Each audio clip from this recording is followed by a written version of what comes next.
So I see that we have participants joining us. Welcome, everybody. I'll just give us another 30 seconds or so before we get started.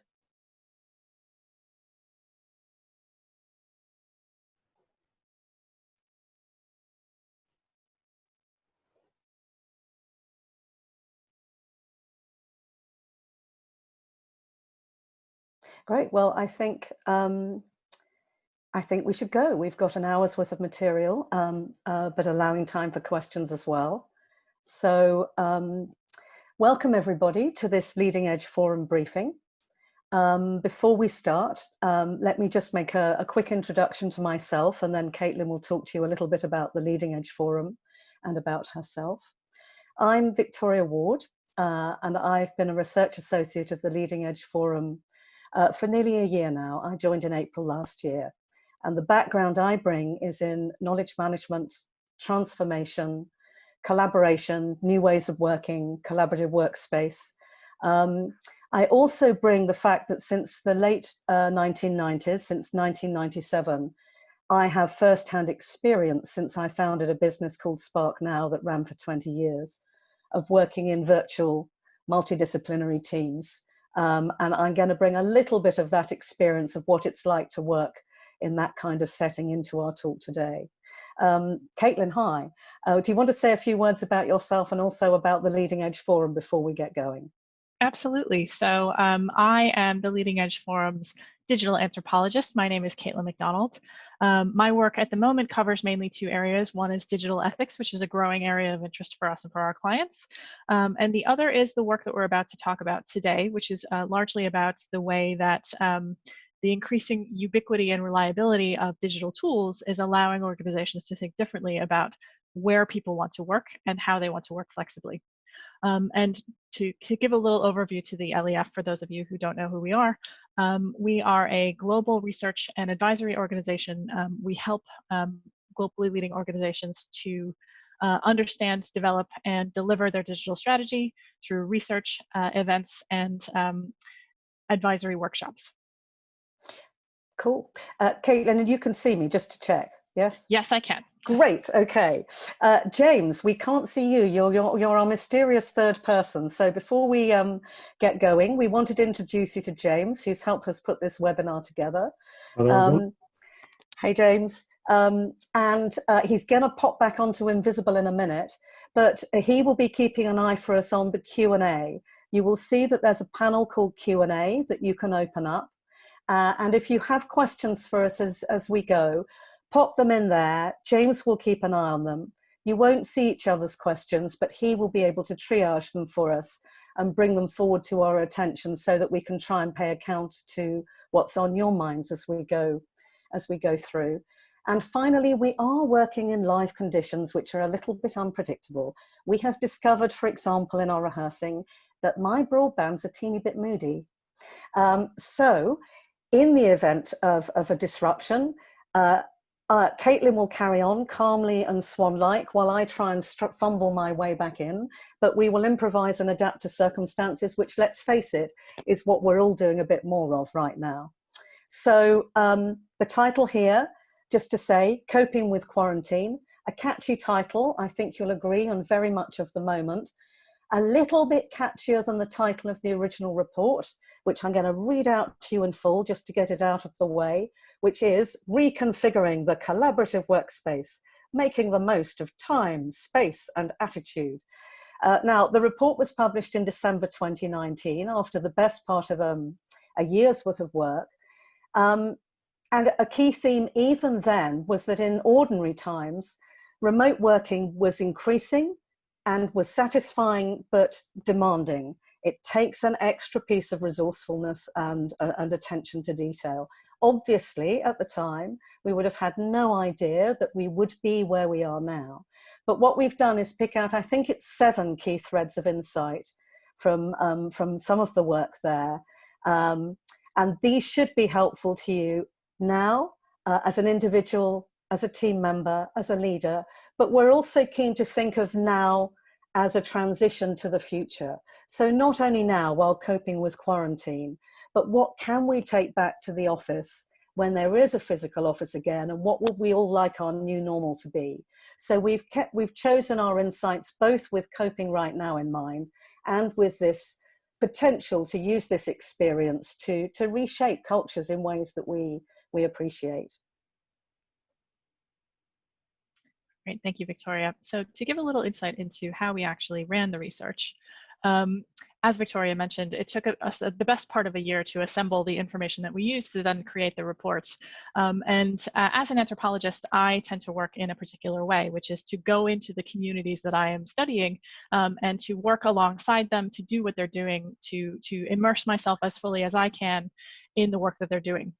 Now, for this particular piece of research, because we were doing research with 5 different global organizations who had offices all around the world, I couldn't be everywhere at once. So we made the most of the digital tools at our disposal to essentially send prompts to people that were working in those organizations who then would send us information as though we were there. So we would ask them questions like, what's happening right now?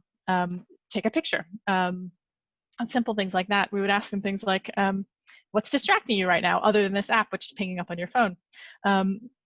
Take a picture of something that's emblematic of how clean your workspace is, not for us to judge you, of course, but simply for us to understand what it's like around you.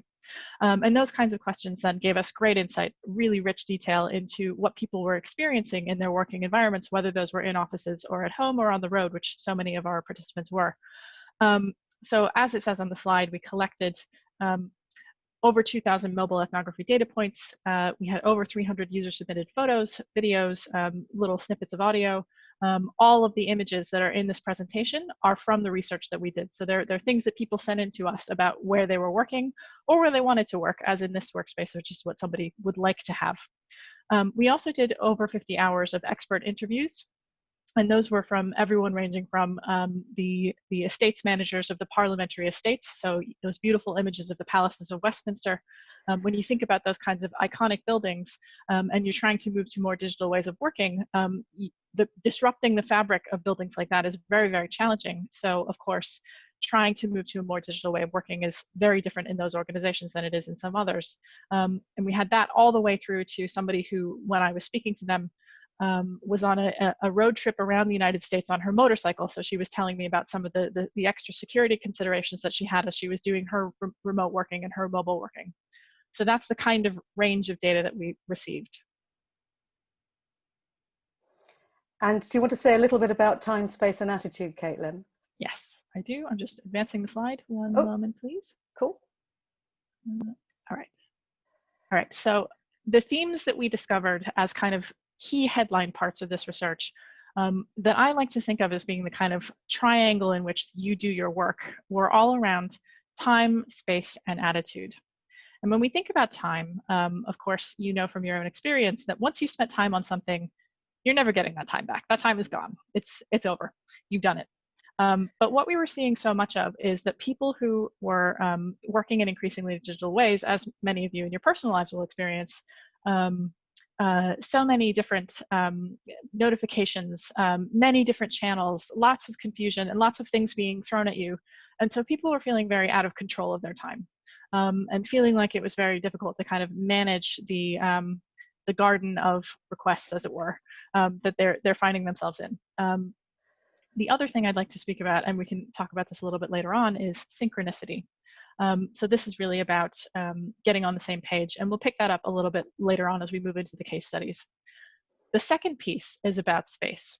And when I was initially thinking about how to conduct this research and why to conduct this research, it was all about knowing that the working environment was changing through increasing use of digital tools. But the fact of the matter is that even if you're working in a more virtual way, you're always working somewhere. So whether that's in an office, whether it's on the road, whether you're in your home, your working experience has some kind of physical environment around you. And as many of you are currently experiencing, those conditions are not always within your control. So in particular, we noticed about 20% of the globe at the moment is working in some kind of lockdown or shelter-in-place order. And of course, that has huge ramifications for people who perhaps weren't initially set up to work from home. So that kind of space is perhaps not ideal, but it's what we have to work with at the moment. But space isn't just about our physical environment, it's also about our mental space. and how we get work done. And in particular, when I think about that mental space and when I think about collaboration, it's like inviting someone into your mental space so that you can get on the same page about what you need to do and how you're going to get there. And that kind of collaboration zone is very, very important to set up correctly so that you can then collaborate effectively, whether that is in physical space or whether that is simply virtually. And the final piece of the puzzle is attitude. And we specifically chose the term attitude instead of mindset because we wanted to emphasize the fact that once you get your ducks in a row as far as time and space go, if you manage to get an agreement with your team about how you would like to work effectively together, what's the optimal working conditions for everyone, how you can move into a greater rhythm of effective working and collaboration, you can't just set that and forget it. You know, you can't write it down and put it in a drawer because we work in such changing times. And this is not even responding just to the current crisis. It's just in general, before and after this. There is so much change. Organizations are much more porous. People are moving into and out of teams very quickly. So that amount of change requires people to work effectively together. And the way that people talk about their work, the way that their attitude towards work presents itself is very, very present in terms of how they talk about their time and space. So that's a really powerful clue to how your team is finding it to work together. And it's very important to understand that so that you can then make choices. Yes, we spent a lot of time on that difference between mindset and attitude. And we came to think, just to reinforce that point, Caitlin, that actually attitude is the multiplier. Time and space are both finite in many ways, even if you can work in infinite collaborative spaces, but time limits you in that. But attitude can really help you make more of time and space. And I'm just noticing one question from Gareth. Thanks for asking this question, Gareth. Will the session be available for download later? Yes, that's our plan. And Lisa, we are going to say more about attitude as we go through and connect that to culture as we go. So thanks for calling that out. We'll hold that in mind as we go. So we're at an inflection point.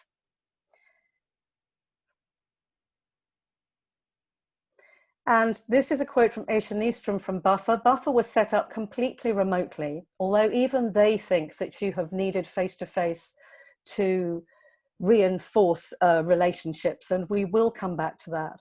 We're at an inflection point. There shouldn't be an advantage to being anywhere specifically in the world. You should have the same opportunities in finding the best setup for you. Well, that's the ideal.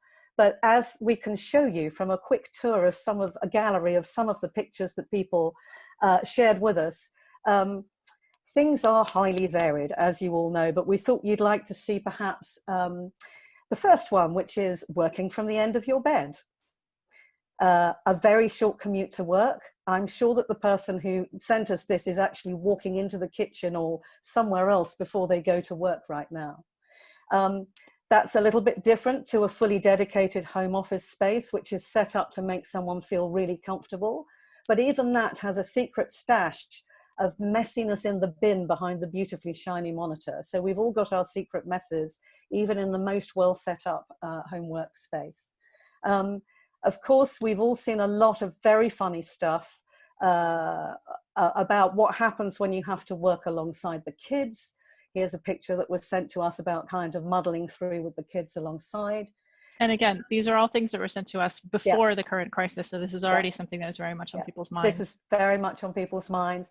Fitting in doing the washing, or maybe using the washing as a quick blow and clear your mind up before you go on to the next conference call. And then, we just put this last one in, working from the train. Digitally mediated from the train. Of course, for now, this feels a little bit like yesterday because none of us is going anywhere. And we're certainly not working on trains right now. So we weren't working on equal terms before remotely, and it still isn't on equal terms. But what is equal is that we're all in it and learning it together. What has changed a bit, we think, that was lurking under the research is what to do with the anxiety. Twitter called this out when they sent their workers home recently. About 10 days ago, they named the fear that people feel when they work remotely or work virtually. You fear that you're out of line of sight, that you're not going to get the next big promotion, that you might miss out on a project. And they said very specifically, we need to change those norms. But those aren't the only anxieties. Even people like me and my colleagues who are pretty adept at working at home and have a long 4-minute, for us, for a colleague of ours, he was saying, you know, I'm used to working from home 2, 3, even 5 days a week, but I'm used to the idea that this will end. And I'm used to the idea that it isn't with a 6 and a 4-year-old being homeschooled next door. Now there's no end in sight. That takes a different mental adjustment to getting used to this more permanent temporary arrangement. And someone else I was speaking to, a client I was speaking to, also said something that we're seeing more widespread. So she's working at home from her kitchen table in her flat with her 8-year-old and her 4-year-old, as so many people are, homeschooling them. The instruction from her company has been to find somewhere separate from which to conduct work calls. But this simply isn't realistic. And also from the point of view of leaders and the culture that you signal, not very compassionate either, because the reality is that the boundaries have blurred, the broadband is breaking, the boundaries are breaking down, and add to that an expectation that your workers will conduct themselves in a way that feels now even a little historic seems unhelpful, and there are different ways of doing it. Absolutely. So what we'll do now is to take you through 3 of the case studies that we think are most pertinent to this period of change and stress for you and your peers and your employees. So as we mentioned at the beginning, we spent most of our time with this study at 5 different organizations, which we came to essentially treat as organizational archetypes. So you might recognize some of these qualities as being like or unlike the organization that you're in. There are probably some more archetypes out there, but these are ones that we think are fairly applicable to most organizations. So the 3 that we're going to take you through today with the lessons that we think are most pertinent for this moment are standard, selection, and condition. So we'll move into the first of those now. Okay. So let me just say a little bit about Standard. This is an organization, a global network of independent associations working in the pharmaceutical business, and they have a common purpose, which is around making medicines. Clearly, this is Standard in a sense. This is a highly regulated, highly governed environment with inbuilt disciplines and a regulator overseeing what you do. So it's not surprising that we should find a highly disciplined workplace. And we use the word standard in a couple of ways, both to create this sense of shared responsibility and disciplines around something, and also for something you can absolutely take for granted that there's a minimum level of doing the job. But we also liked the idea of the word standard in this case for an organization that was particularly thoughtful about shared responsibilities to achieve the mission. So if you like, a standard or rallying cry around which people can organize themselves and organize their work. So that was why we chose the term standard for this. Yes, thank you. And one of the ways that those qualities came out really, this organization was different from the others that we studied in that in most places that we worked with, almost everyone said that the first thing that they did when they arrived at work or when they got up in the morning was to check their email or to make sure that the Wi-Fi was working so that they could check their email. So in almost every organization, people reported feeling very stretched about their time. They didn't feel very in control of their schedules. They didn't feel like they had a real grasp on their own ability to control their schedules, except for here. People felt like they had control over their day. And one of the huge differences with them was instead of saying that they started their day by checking their email, they said that they blocked out the first part of their day to either read some lessons from prior projects and lessons learned from the past and kind of situate themselves in that, or to check what they had coming up, you know, what work they had to do and what was on their plate so that they could effectively structure their day so they could then respond appropriately when needed and have some focus time when necessary. As you can see here, somebody said, leave me alone, I'm doing my thing, I'm getting situated. But there's a second part to this, which really feeds into the aspect of this workplace, which was about their consideration for one another and their sense of shared responsibility, which is that not only did they spend time considering when they were going to set up their day, they thought carefully about when they could unblock other people. So they weren't just thinking about their own work, they were thinking about who else required them or what they required from others so that they could make sure that the work was flowing seamlessly through the team at any given moment. So when they were spending that time to take a breath, take a step back, look at the big picture and consider when they had to do what, it wasn't just about convenience, it was also about ensuring that the whole team was on the same page. That shared sense of responsibility was really strong in that. And we thought that both of this was largely face-to-face at the time. And we thought that both those attributes, that discipline around focus time and being able to take it for granted that everyone would understand you're doing that, and that thoughtfulness about sequencing your own work priorities in order to achieve greater goals and help colleagues, were great qualities for this particular culture in going to remote working. Absolutely. And then the third point, this isn't that organization, I should say. This is the opposite of standard, although for other people it's a perfectly acceptable cultural condition. This is a much messier work environment. But one of the things that we noticed from the diaries people shared was how incredibly clean and tidy this workplace was. Not just people's desks, but all the common places, all the shared places. And this was reinforced by social nudges. So a tea trolley picking things up, a line of sight, transparency out of the corner of your eye for shared responsibility to look after these collective spaces together. And this made us think that how easy it is in a virtual setting for a virtual workspace to look a little bit more like this. And that there's an opportunity to take those disciplines that work well in an office and think about how do we introduce collectively symbols and shared nudges and encouragement for each other that will help us curate our virtual spaces so that there's room in them to get the work done that we need to get done. That social nudging we felt could really be taken effectively into an online environment. Yeah, and if I can just interject as well. So social nudging works both ways. So in the case of the standard organization that we've been describing, their social nudging was towards spotless cleanliness. And we actually didn't include one of their photos because you would have just thought that it was a stock photo of a generic office, when in fact, that's just how they are when they're in their office. Whereas in this organization, as you can see, the social nudge is to be much more informal and a little bit cluttered. And in fact, I happen to know that this organization really suffered from people knocking over water glasses and upsetting the power all the time. So please don't be like them. But in terms of how you do this online, what's really important to take away from this piece of the conversation is you need to be intentional with how you want your social nudges to work, because culture will happen anyway, whether you're putting effort into it or not.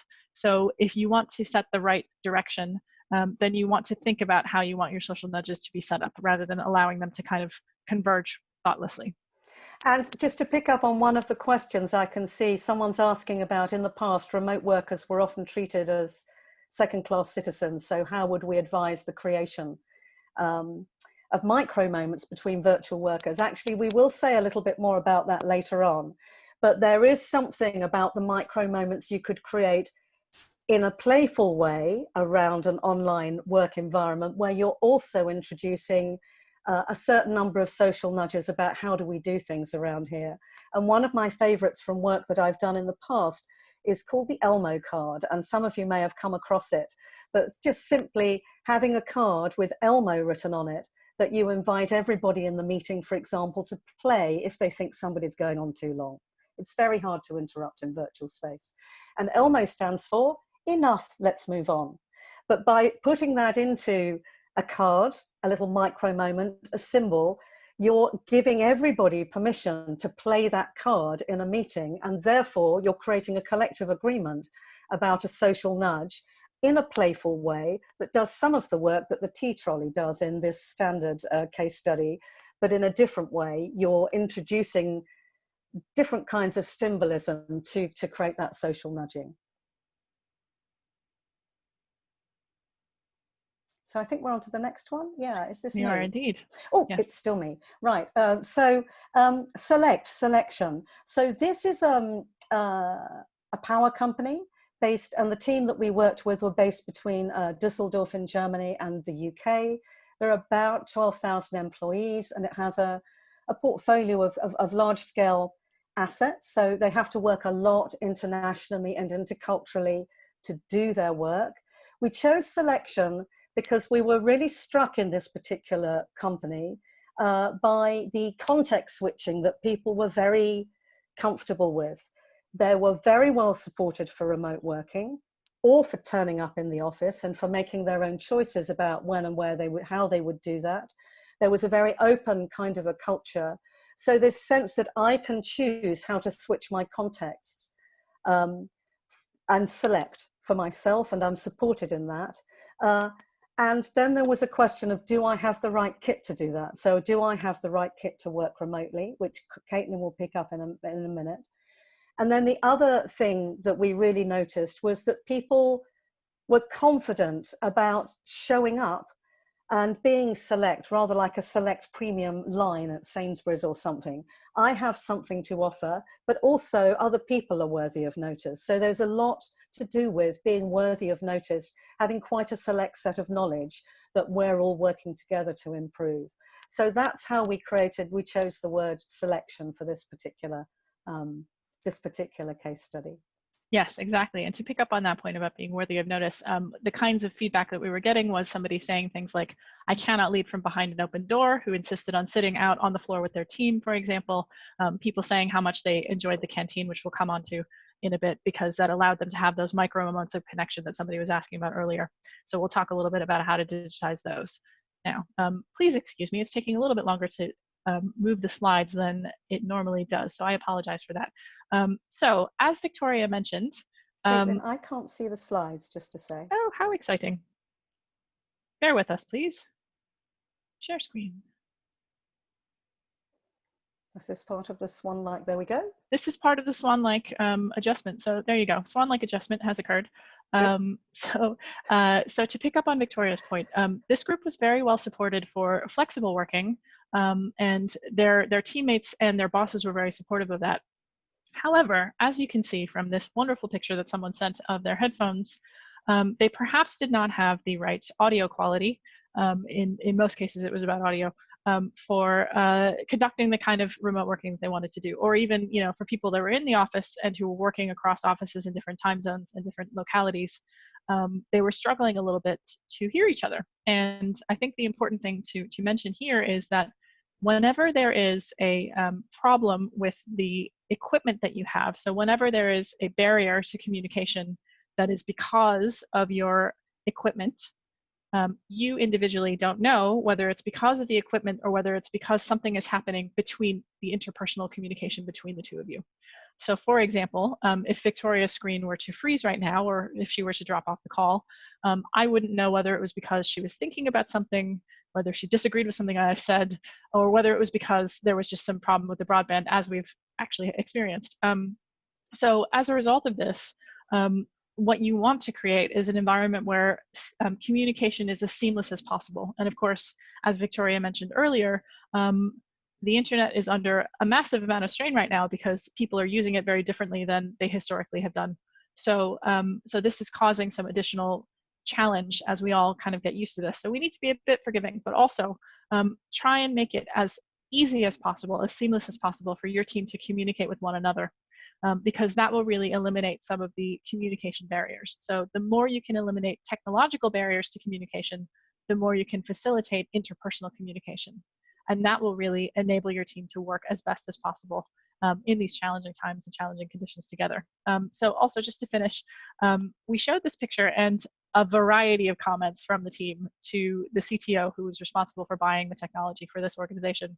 And he'd been very hesitant because he kept saying, they keep asking for all these really expensive headphones. I don't really understand why they're doing that. We showed him these pictures and then we showed him what they were saying, which was not, I'm annoyed because these headphones are, not very good. They're not up to scratch. But rather, my colleagues can't hear me. I can't hear them. They can't participate fully in the decisions that need to be made, in the conversations that are happening. So when it became less about, I want something great, but my colleagues, I need to be there for my colleagues, and I can't do that because the equipment isn't up to scratch. He turned around and said, okay, I'll get them all new headphones, which was a real kind of immediate impact that we were able to have. And I'm delighted to say that they were able to do that. So. You definitely converted him, Caitlin. He was a little Yeah. suspicious to start with, wasn't he? But he talked himself round with a little persuasion from you. Yes. So the other thing we wanted to talk about is something that matters a great deal to me personally, and this is their canteen in Dusseldorf.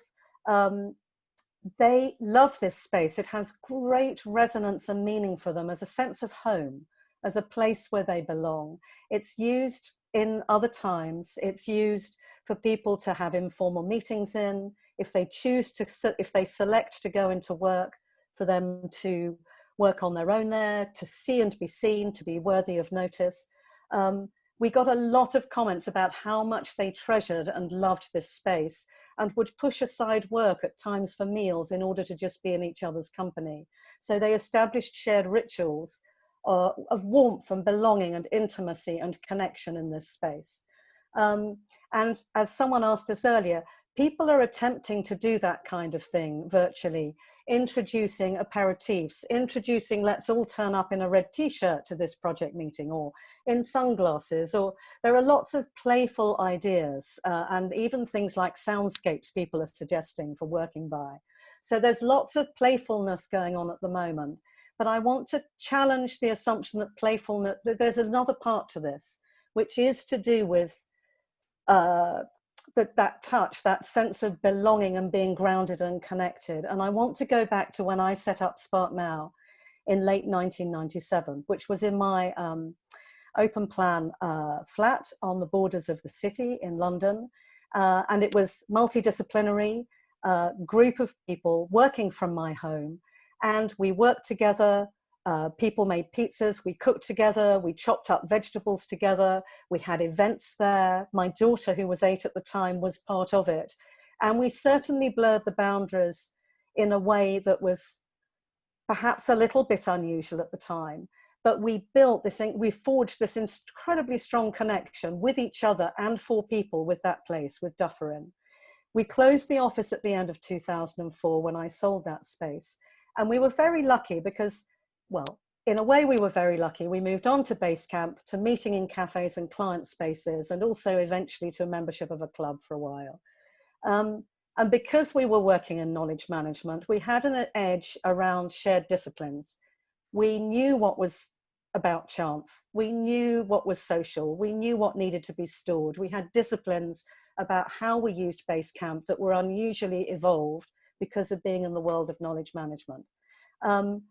And that, together with some other activities, really helped us keep this sense of connection and belonging, but it did fray over time. And for other people who came later to the team, it was a bit like soggy nostalgia. Did they really care that we made pizzas together in 2000 when it was now 2012? No, they didn't. It felt like a yesteryear. However, it also became harder and harder to feel we had a home. And one of the things I just wanted to raise for people is not to lose sight of the fact of how important that glow of touch and connection and intimacy is, and that you can only partly get at it through playfulness. There may be other proxies to think about how to create that sense of home and of being together, not just doing together, but of being together in an endeavor. And that needs some creative lateral thinking, even something as small as grounding a meeting that's virtual, so it's not just knocking about in the air, and imagining a meeting place together, or all sharing your views, or having someone live scribe in the whiteboard in the middle of a meeting, so that we have a sense of joyfulness that comes into virtual spaces that is harder to get at.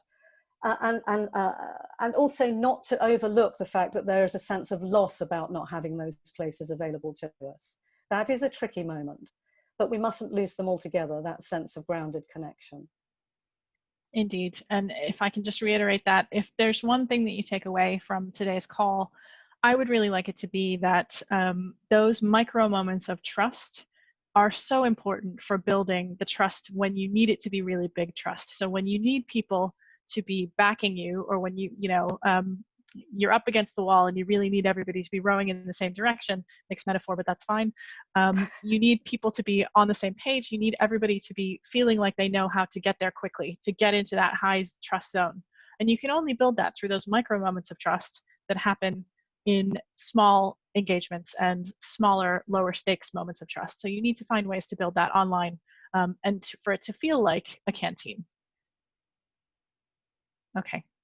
We'll move on to our final case study. We can talk a little bit in the Q&A perhaps about how to do some of those things that we've discussed. And this case study was with a healthcare organization based in the United States. They had offices in many different regions. The interesting thing about them at the time that we were studying them was that they were going through a transition of their own. So they were starting to work in a more open plan way. They were moving from kind of traditional cubicles to a more open plan office space. And they also had some kind of satellite offices that were being asked to come into the office, despite the fact that most of the time what they were doing is talking on the phone to people who were in different offices. So there were some questions about, couldn't we just do this from our houses? So the interesting thing I would say about this is that the lessons that this group learned as they were going through this rather challenging transition are very applicable to people who right now are going through very challenging transitions as well. Although, of course, theirs was much more planned and managed than most of the people who are on this call perhaps are experiencing. But we wanted to focus on the word condition for this group because it has three really important aspects. One is, the condition that you find something in, like a car or a dishwasher, how up to speed, in what condition is it? But conditions are also where you find yourself. What is the environment that I'm like in? What are the conditions in which I find myself operating? And finally, to condition something is to make it ready. So if you think about a marathon runner, they're going to be conditioning themselves to get ready for that marathon. And it's really important to have that kind of attitude as you're moving into a change, to think about what are the conditions that we want to set up at the end of this, and how are we going to ready ourselves for those conditions? How are we going to make ourselves ready to change to what we want to be happening in the future? So I think I'll leave it there unless, Victoria, there was anything you wanted to add about the...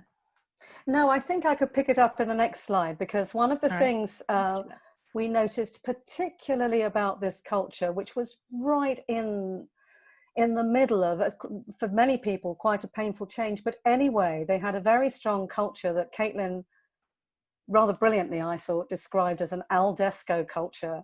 People were absolutely chained to their desks. They couldn't get popped to the loo. They didn't feel they could stop for lunch. They also felt, very interestingly, that they couldn't push away a colleague who said 7 in the morning or 7 in the evening as for a call. And they felt obliged to listen in on to a lot of meetings. It was they felt very anxious, and probably more anxious because they could no longer read the room or make sense of what the culture was, because they were in the middle of this change. And we picked this out to bring forward here because my own experience, and I think a lot of people's experience right now, is we are al desco. I find it very hard to go downstairs a flight to organize myself some lunch. I'm almost induced to be at my desk by some kind of panic, which is perhaps part of my coping strategy, because otherwise there's so much going on in the world that I don't understand, that at least doing something helps me temporarily cope and perhaps numb myself a bit. But nevertheless, this was a misplaced intention to be valorous by this company. People really wanted to do the right thing, but they didn't understand that the right thing was first to look after themselves. And their colleagues and their leaders weren't really helping them either. So one of the things we really were interested in is the work that peers can do to show each other compassion and kindness and thoughtfulness, and push people to unplug, push them to stop. Agree that we're going to stop now for half an hour while I walk around, do a little bit of yoga, go out in the garden with a coffee, and not be al desco, because we're in this for the long haul. And if this is now a permanent part of our working arrangements, then we need to get really used to managing that flow of time and the resilience and the well-being of our own well-being in this new setting. And this is something where we really felt peer encouragement. And again, this comes back to the micro moments question of earlier, just stopping to notice that somebody needs to stop is a kindness to them that is also a micro moment of trust. I'm as interested in your well-being in this call or in this working day, or with your kids trying to get into the room when you're having a conference call. I can be much more, if I feel someone else has got my back and is looking after me, I can be kinder to myself. So one of the big things we wanted to suggest is all working against this Aldesco, not just laughing and naming it, which a lot of us are doing, but doing more to protect ourselves and each other from it. And that's not straightforward, because it is hard to stop and breathe right now, but terribly important, not just for now, but for when we all get back to the office and we let meetings overrun, or we end up reacting in the office as well. So this isn't just for now, for coping with the pandemic. This is a setting, this is a new habit. Indeed. And there's so much research that shows that rest and proper breaks are important in order to refresh your brain so that you can come back to the task ready to go. So doing that will help your productivity as well. As you can see, you have some little friends on the desk there. So this is really about psychological safety and setting up the right conditions for success. Because one of the things that we wanted to say to the leaders of the organization that we presented these findings to was, I mean, first of all, it's worth calling out, when we presented this information back to them, they weren't surprised. They knew that this was happening. And what they really wanted was advice for how to help people to succeed in this new environment, because they had so much anxiety about transitioning to new ways of working, and how to show up effectively and be recognized for one's work in an environment that was different from what they were used to. So essentially what we said to them is, first of all, behave how you want people to be with you. So that's a really important thing, is, of course, that people will look up to you as a leader, and you need to be conscious that if you yourself are taking meetings at all hours of the day, how can you possibly expect your team not to behave in the way that they want to be, which is to look up to you and behave like you. But secondly, it's not just about, as a leader, telling everyone what to do. It's very, very much about empowering the team to tell you what they need.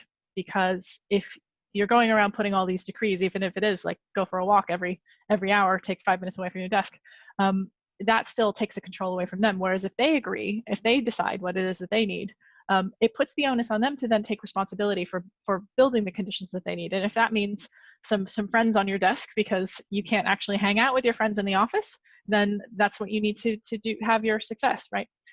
So you have to create the right conditions for success. And the other piece here is to talk about vulnerability as a leader, because we're all going through a period which is exceptional.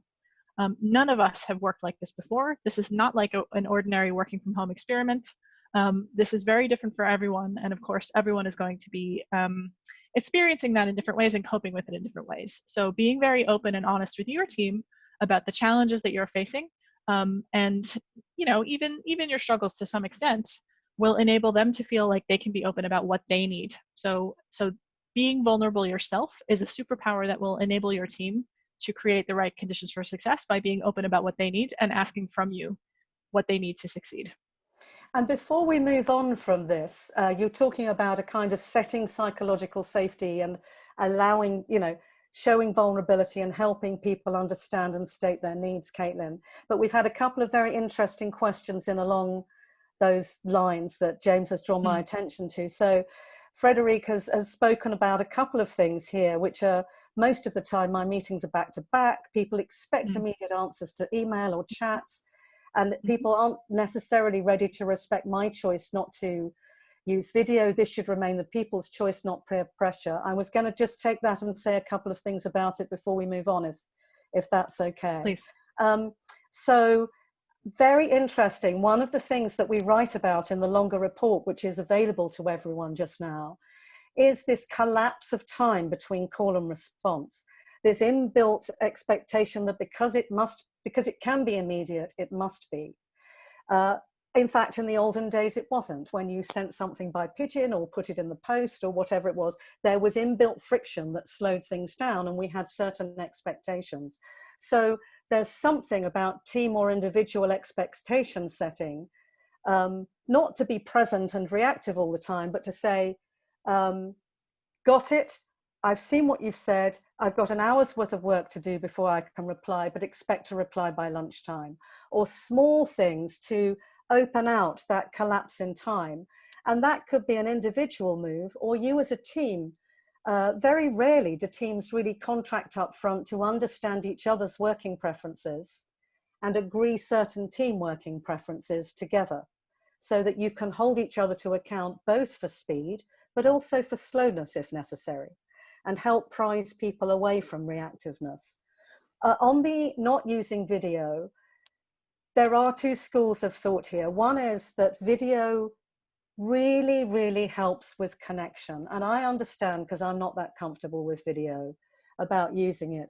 But if you're not going to use video, maybe it's a conversation where people understand why and they accept, or you just turn it on very briefly, as some people suggest, at the beginning of a meeting to show that you're willing, to show that you're there, and then turn it off, perhaps turning it on when you speak. But having that conversation rather than developing survival tactics because you feel overwhelmed by peer pressure, in the same way as not everyone's going to want to turn up to a virtual aperitif. You know, there are different ways, that there is a variety of different ways of coping and managing, but being able to talk about that to create the conditions of safety together is really what we're talking about. There is also some interesting work by Ghislaine Cowlat, who did her PhD on virtual leadership, where there is some merit in actively not using visual, because in fact, the thing we could prize a lot more in virtual settings is the quality of tone of voice. So to listen more deeply, because people do show their stress in their voices. They do also show when they've been heard in their voices. Their voices change when they feel at ease. So actually spending the time really tuning into what people sound like can be as powerful as thinking about the visuals in the way in her very interesting research. And I can direct you to a blog I wrote about that recently. The other thing Ibrahim is asking here is about conflict. Conflicts can negatively influence teamwork. This has been resolved via human-to-human connection. What sort of guidance can you provide leaders to help them manage team member conflict or teams? So one, again, I think this comes back, my offer would be, and I'd be curious to see how you react to that question, Caitlin. This does come back to psychological safety. So in the heat of the moment, there can be conflict when you're doing something together, and that for sure gets amplified in virtual space. So the first thing is not a jumping to conclusions mindset. They didn't answer me because they couldn't be bothered. They've taken my words out of thing, and I feel unfair, and I get hot under the collar because I feel unfairly ill attended to or misunderstood. Well, there can be a team contract outside the heat of work, where you understand that you won't jump to conclusions, that you will deal with misunderstandings in a particular way. And there are routines and rituals. For example, I'm very fond of sociocracy as a deliberative mechanism, and I think that has real power in virtual settings, to create a structure that will slow down a conversation and allow conflict to have its space, but not to dominate the space because it's running around unmanaged.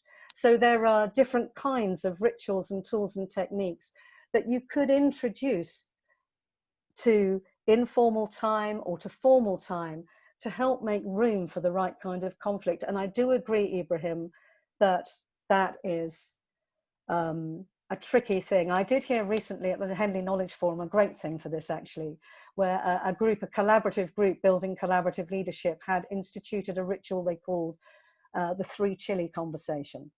So whenever you wanted to have a piping hot conversation with someone, you could preface it by saying, I think I'd like to have a 3 chili conversation with you about that, so that you create a little side space where you can say things in a bit more of a heated way. So there are little tools and techniques that you can use to diffuse and neutralize rather than escalate conflict. Yeah.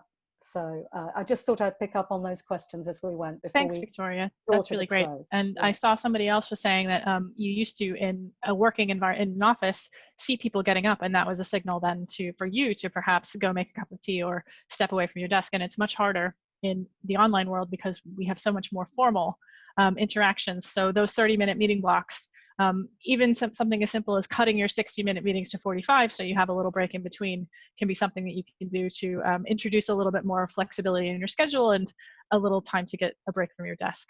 And of course, there's several automated tools you can use to set reminders and things of that nature, to drink water, etc.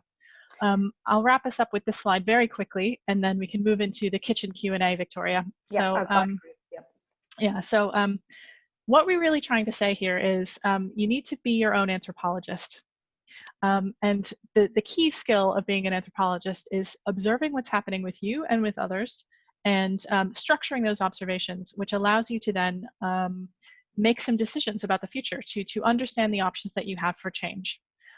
So very quickly with our talking about time, space, and attitude, we talked about synchronicity earlier, and what we really mean by that is time for everyone to get on the same page so that you can all work together effectively, and for the times that you're apart, know that you're working on the right things so that when you come back together, you've moved forward and you're all on the same page. In terms of space, we talked about inviting other people into your mental working space. All of that holds true still. And then the attitude piece, really, somebody asked a little bit about the relationship between attitude and culture. And I think this is really about understanding how, the how of how messages get conveyed, as it were. So if someone says, I really don't like my headphones, what they might be saying, as in the case of the selection group that we talked about earlier, is I'm finding it hard to communicate with my colleagues, and I need better tools in order to do that. So in this case, it was very specifically about headphones, but it could have been any number of things. So you have to really dig under the surface of what's happening, what's this person saying, what's the surface level of what they're saying, and what is that impact that is having on them? What is the meaning of what they're saying? What's really going on here? So digging under the surface of being able to read the attitude for what really the meaning of what they're trying to say to you is, or what they're experiencing, because they may not know how to express that, is the way that you can then understand how you can create the conditions of success together more effectively. So one thing that we would recommend is to keep a diary, especially in this time where there's so much being thrown at you and it's such an unusual experience. Understand what's working for you in your working conditions, what's different, what isn't working for you, and what do you want to hold on to when the next normal comes along? What are the things that you think are working that you would like to do? And what are some experiments that you might try? So you can do a diary like this either on your own or with your team. And you can collectively start to create like a notice board of observations that you have about what's working and what isn't. And that will allow you to understand what potentially you might want to try differently as this period goes on and grows longer, especially in this time where you simply don't know how long the not normal is going to be not normal.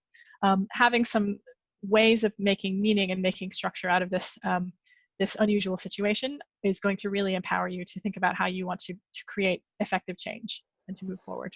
And we thought that thinking in two timelines could be really helpful to you here too, just to come back to that. So think, what am I doing right now? But how might I invest it in our future culture? And that's where, I mean, Caitlin's lucky enough to be an actual anthropologist, and I'm extremely jealous. But we can all watch ourselves at work and wonder out loud and notice things that we might have assumed we understood, but when we look at the patterns together, it turns out something else is going under the surface that we hadn't really paid attention to, whether it's around anxiety or distance or remoteness or whatever. It gives us just a chance to slow down and watch ourselves at work together in a way that makes us more resourceful. We did have a couple of pictures. Do you want to skip to the end and then come back? Briefly flash through the pictures. Yeah. Which might be some things that you're experimenting. I'll just come to what can we do next when you've off this call and you're thinking about these things more deeply. We'd love to carry on the conversation with you. So whether that's observations that you have about changes that are happening in the way that you work or your coworkers are working, please do feel free to share those with us. You can get in touch with us through www.leadingedgeforum.com. Or through any of the LEF staff that you know and love and can contact regularly. We're happy to do one-on-one calls with you, both Victoria and I. The report that we wrote is now available to everyone. We've opened that up so everyone can access the whole thing, not just the executive summary as normal. So please do feel free to go and download that from our website. And hopefully it has some tips and hints that are going to help you through this challenging time. And of course, we have a workshop that we can run with you or your teams to go into more depth about some of those tips and hints that we were mentioning to help you prepare for this time. So I'm just going to take us back into the Q&A kitchen. We have a few minutes. This was our favorite picture. And so welcome into the kitchen. If you ask questions now, we probably can't do them justice, but I do want to just call out two brilliant questions here. One was from Lachlan about how these cultural archetypes manifested themselves. A whole conversation we could have about that, Lachlan. We deliberately chose to archetype to get a little bit deeper into the patterns, and it's a really interesting exercise. And Hans-Dieter, absolute shout out. Is virtual team building possible from your perspective? Perhaps I'm too old. Well, I'm 60, so I'm probably pretty old for it as well. But that's a whole, I would say that's a whole nother webinar in its own right. I do believe it's possible. And I think that that requires a hosting mindset, regardless, in the flow of work, where you're constantly using every interaction, what you call these little trusts, didn't you, or small trusts? Mm-hmm. Mm-hmm. You're constantly using every interaction to build up the big trust. And I've got a whole different set of work from the World Health Organization a decade ago, where we did that kind of work that I would be really happy to get out and share with you, Hans-Dieter, if you'd like us to. So. Yeah, and there are plenty of organizations that are set up to work entirely remotely. So I absolutely think that it is possible to build a remote working culture. What I think is really challenging, and it's what most of you are going to be struggling with, is to rapidly switch from a face-to-face culture to a remote one, or to have parts of your culture be in person and parts of your culture be remote. So I would suggest that's the most challenging aspect of doing something like this, because the norms are so different in person and online that when you're either operating in both of those spheres, or you're simply not used to one or the other, it's much harder than to transition. But again, we're living in extraordinary times. You know, this is not a normal remote working experience. This is different for all of us. And so that kind of additional stress has to be recognized as well. And listen, there's huge generosity, as there used to be in the early days of knowledge management. Everyone was ignorant and needed to learn together. And that generosity has kept us all very close to each other 20 odd years later.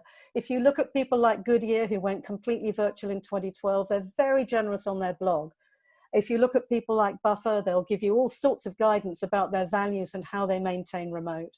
So the people who have paved the way are not withholding here. As you can see on LinkedIn, there are lots of practical, almost, you know, a lot of practical resources to think about and play with your teams, as Caitlin said. And that generosity is I hope not just for a moment, but for always. It's one of the very nicer aspects of coping with quarantine, as we all now are at the moment. So I think that's all the questions answered. Indeed, I think we're approaching the top of the hour as well. So unless there are new questions that people want to throw our way, I would suggest we're happy to stay on for a few minutes to answer any additional questions that people might have. But if you need to jump off now, thank you so much for your time and attention. We really appreciate having you here with us through this experience, sharing some of our findings. And again, please do follow up with us. We'd be delighted to hear from you about your experiences and some of the challenges that you're facing, because we're happy to help out in whatever way we can. Yes, thank you. And thank you, James. A shout out for James behind the scenes, silently behind the scenes in his stagehand gear. That's really great, James. So are you happy to stay on for a few minutes, Caitlin, in case there's anything else? Okay. Yes. Cool. Yeah, we're happy to stick around for a couple of minutes. For a virtual cup of tea in our virtual cup of tea in the virtual kitchen. Yes, as Victoria mentioned, this was our absolute favorite photo that we had, and we've all been saying, I wouldn't mind being quarantined if it was in a place like that. But as Victoria rightly pointed out, that's as you see it in normal state. You know, if you have all the kids there suddenly and you're all working from the kitchen table, it might look very different today. Yeah. So you can get a little bit curious, can't you, about their washing up and the view out of the window and all the rest of it. I love this image. This should always be, we should use this in every presentation we do, because this is our emotional home, this borrowed kitchen. It kind of is the emotional home of the research as well. It's one of the touch points of the photos that we received from people saying where they were working. So absolutely. Let me just check how many people we still have. We still have almost 30 people connected, We so do. please do feel free to send a few excellent questions or thoughts. Any additional things that you're thinking about, we'd be happy to hear that.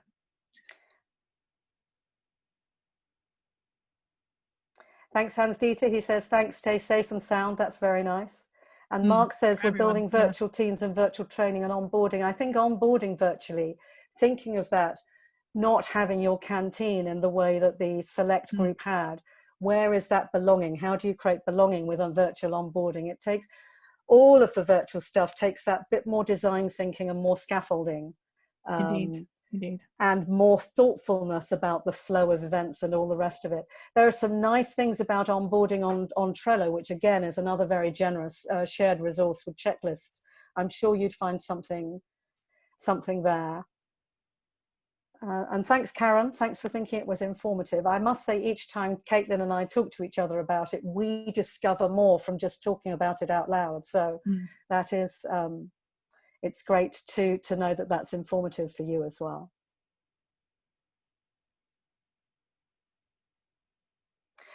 Daniel, Goodyear is, there's a very good, if you go and look at Laurie Silverman on LinkedIn, there's a very good interview with Jay Friedman from Goodyear, who's the chief executive there, who took them remote in 2012. It was a family business in brand and that kind of thing. And they deliberately took themselves virtual in 2012 and have experimented with it extensively. They used some nice tools that look promising, like Retro Fun, as ways to run retrospectives and lessons learned and that kind of thing. But it's a very informative, webinar there. So, Caitlin, we're at 5:01. Do you think we should? I think we should allow these people to have a cup of tea and get on with their lives. So again, thank you so much for your time and attention. We really appreciate it, and we look forward to hearing follow-ups from you as you have them. Cool. Take care. Bye, everyone. Bye.